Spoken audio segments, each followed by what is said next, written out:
Welcome to the final update of Super Meat Boy. Now, Dr. Fetus, will you give us the middle finger for the final time, please? Thank you.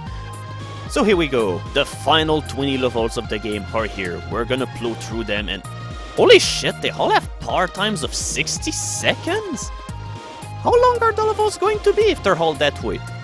Well, spoiler alert, they're the same length as in every other level into the game because the power time of 60 seconds is pretty much just the developer's way of saying, hey, you made it to this level, so here we go, you deserve A+, just because.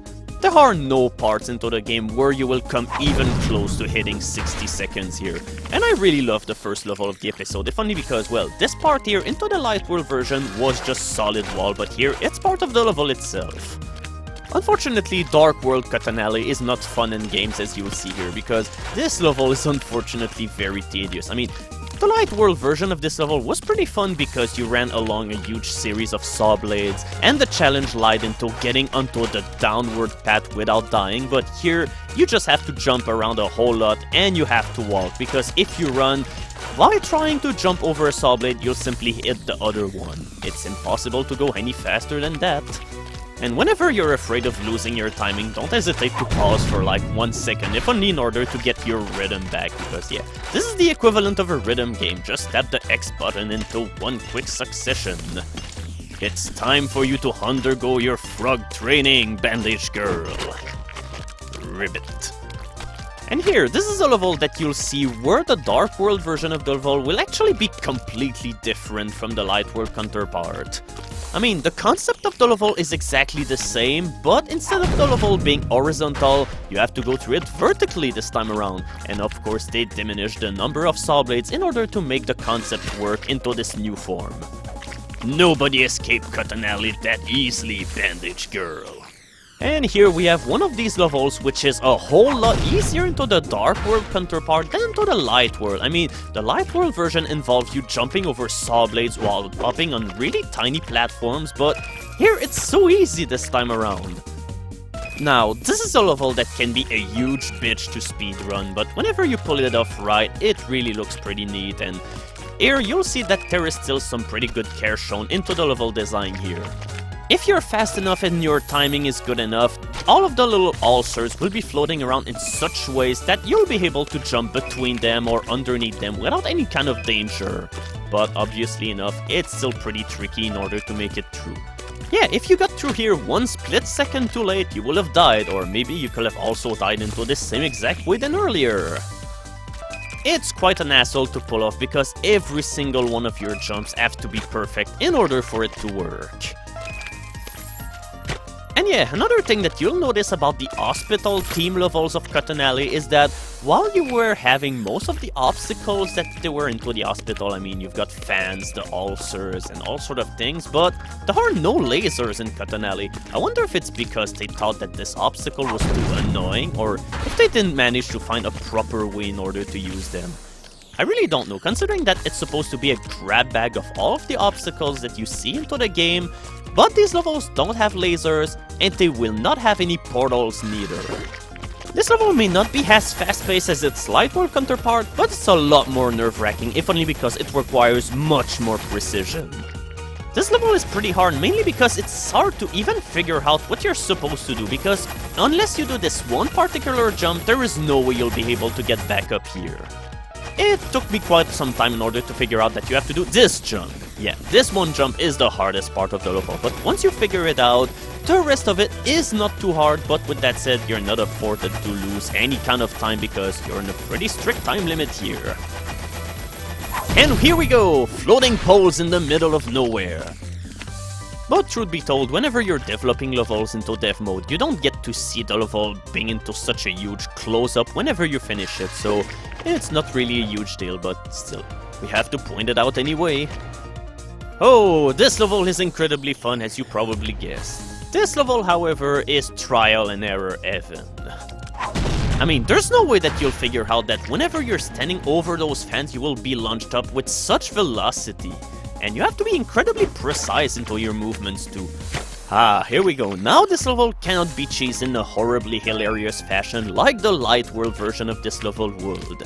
And it's certainly trickier this time around, but at least it is fun to do, unlike the other level, which was pretty much, oh, you have to get stuck into this horribly narrow corridor and not be able to do anything for seconds at a time. So yeah, while I was talking about power times earlier, yeah, the level took about 6 or 7 seconds to do, and yeah, power time is still 60. This level is incredibly weird because you might remember the Light World version of this level, which involved the 3 boxes that were filled with conveyor belts in which there were saw shooters. Well, how the hell is this level related to the other level? There's absolutely nothing in common, except that there are conveyor belts. But that's the only thing that the other level had in common. I mean, the other level didn't even have salt. But all whining aside, I like this level though. It's always fun to launch yourself up at really high speeds, but it's pretty tricky to get the timing right. You have to start hugging away from the wall as soon as you're into the level of the Salt Mountain onto the middle of the screen. It's a visual aid. So yeah, remember how come the Light World version of this level was about incredibly open areas which were littered with rocket launchers? Here instead we have very narrow corridors. The ending part of this level is especially tricky because it's hard to deal with multiple rocket launchers shooting through a narrow corridor at once. But other than that, it's not really a hard level. It's a whole lot more relaxed than the Light World version in some way. And here comes another level which is far more relaxed into this version than into the Light World.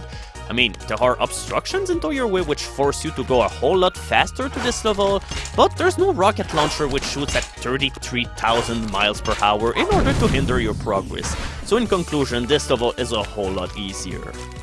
I'm pretty sure that I died over 10 or 12 times into the Light World version, and look what we've got into the Dark World. Wait, is this a Dark World version of 313X? Because it really looks like this one level. Instead, well, into the previous level you had to go around the level whenever you were done with this portion, but here we go, we have to go through it backwards. And in the end, it almost looks easier than the 313X level, so I really don't know what the hell it's doing at this point of the game. I mean, come on, this is supposed to be the cream of the crop difficulty-wise, and here, I've made it through the last 3 levels without dying once. I mean, come on, this is getting embarrassing already. So obviously, the designers realized that the last 3 levels were a little bit too easy, so they had to throw a huge one that will make your head hurt. It's pretty much the same thing as the Light World version, only though they pretty much double the amount of saw blades, and it's a whole lot harder. And also, instead of avoiding Pepto-Bismol, you have to avoid bleach here, which really makes your bandages look dirty when you plunge them into it, but... okay, come on, who the hell soaks bandages into bleach? I mean, come on, don't raise your hands because I don't want to know who you are. But yeah, I made the level look incredibly easy, but it's a whole lot harder than it looks. The first time that I played this level, it took me over 10 minutes in order to make it through. Oh, this level is pretty odd, if only because this is not really an action stage per se, but it's more of a puzzle area. You have to figure out the way to go upward and get the key without being shot by the eyeballs. By standing on those blocks, you will be safe from all lasers. But this one, however, isn't. In fact, you can be shot by pretty much all of them, so don't stay here too long. But you have to stay here long enough so that all of the lasers are aligned in such a way so that they will not burn you alive. So yeah, for a change, Super Meat Boy requires you to be patient. And here we go, the moment that you get the key, just make your way to this block on the right and victory will be yours. And overall, it's a pretty neat level. I have to say that I enjoy the gimmick of this level. It might not be the fun level to play, but it's a pretty original level. No, Bandage Girl, this is not how you complete the level already. I know that you're terrified of this level, but you have to make it through. For a whole lot of people, this is the nightmare level of the game, because holy shit, this is a level that will haunt your memories forever. And hey, talking about incredibly lazy level design, it's the same exact level than the previous one, only though that, well, they had then more launchers and they put a whole lot of luck that take forever to open.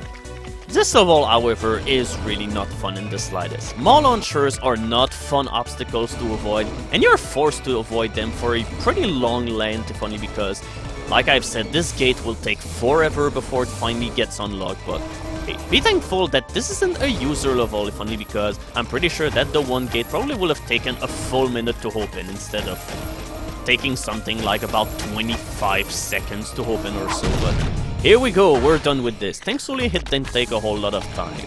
This is usually one of those levels that will lead to incredibly insane replays. But whenever the levels get difficult, we eventually have to step up our gameplay in order to not spend time into them. But if you want, there's a way that you can use in order to cheese this level and make it far more manageable. Provided that you stand here, the Maw Launcher cannot get you anymore. Okay, they still can, but you just have to pay attention to your timing. If you jump at good intervals and make it so that the Maw Launcher will hit the block that you're standing behind, you will simply be unarmed and you will be safe for the remainder of this level. This level is particularly difficult if only because the 3 Maw Launchers don't shoot at the same speed. The middle one shoots a whole lot faster, and this way it makes it so that whenever the 2 ones on the side will shoot and the 3rd one will follow right after, it will be very difficult to avoid all of the clusters that will be flying all around the place. Why couldn't they change this one level? I mean, they've changed a whole lot of Dark World levels and made them completely different affairs than on the Light World, but why couldn't they change this one level? It's still as lazy and really boring to navigate as it was the case. And it's even more frustrating because the saw blades are a whole lot closer together this time around, so you have to be even more careful with your acrobatics in order to make it through. Oh, and my favorite part of the level is incoming! A whole lot stretch of nothing! Excellent gameplay design that we have here.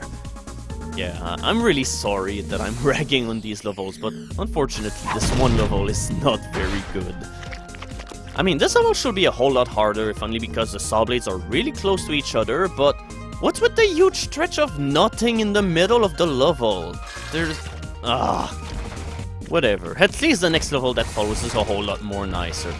But it's also pretty treacherous because the rocket turrets shoot everywhere, but thankfully they're pretty slow. But at the same time it's harder because they don't shoot at the same time, so you really gotta be careful. Your going through this level will definitely not be as foolproof than into the Light World. You know what bites? This level! Oh, I'm sorry, I thought I was someone else for a second, but yeah, this level is really not the most glorious part of Cotton Alley, as you probably guess. Yeah, this is basically level 715X all over again, but instead of dodging Maw Launchers, you have to dodge Bloatflies. And this level is a whole lot easier because, as you can see, you can simply get them to merge into one huge mass, and things will be really easy. This is one huge allegory to communism. And the unified mass of the people that wanted to prevail didn't prevail. Oh, I'm sorry, did I say that level 720 was the most obnoxious level of the game? Well, for a whole lot of people, this is the most obnoxious level in the game. And for a long time, you will have the darndest of the trouble making it through this level because it's incredibly hard. Well, it's not the level per se which is hard, but it's the final stretch at the very end where you have to go into this very narrow corridor, jumping over these maggot pits while making it through all of the disappearing platform, bridge or whatever, before it closes back on you because as you can see it's closing in, but thankfully we prevail. In order to pull off the final section of the level, it's preferable that you walk because otherwise running will not allow you to have the precision required to do the very small ups around the maggot pits. Now you're probably thinking, oh my god, this level again? Okay, now just don't start sweating all over the place like crazy because this level is a million times easier than 720X. I mean, they should have switched both levels around because this is so much easier. I mean, you've got the wall of saw blades which is chasing you slowly but surely, but who cares? Because as soon as you've got the beginning part, the rest of the level is progressively easier and easier. Yeah, I think this is the only obstacle they added into the entire level. One saw blade. At this point, just like the level name says, you're pretty much doing this level in order to brag. So here we go, that was the final level of the game. We've succeeded against the horrors of the Cotton Alley, which greeted you with cotton-flavored goodness and death. And with that said, without any further fanfare, this is how the game ends. We've successfully went through Super Meat Boy while getting 106%, while clearing every single stage, getting all of the warp zones, the glitch world, anything that you want, you've put it. So that'll be the end of the Super Meat Boy LP proper. Coming up next, I'll be playing custom chapters on Super Meat World, but for those of you who simply wanted to see the original game per se, I'd like to thank every single person who have viewed these videos, if only because your feedback really made the thing really fun and worthwhile to do. I was not expecting like the quarter of the answers and the feedback that this thread has gotten, so in conclusion, I really thank you for making it look like that this thread was a good idea, because I was not expecting a thread about such a widely held game to be any kind of popular or successful, but thankfully, you guys made it seem as if I didn't really do a mistake by doing that. So, once again, thank you everybody for watching, and I hope that you liked the videos. So in conclusion, I hope to see you again! That was Psychedelic Eyeball, and I wish all of you goodbye.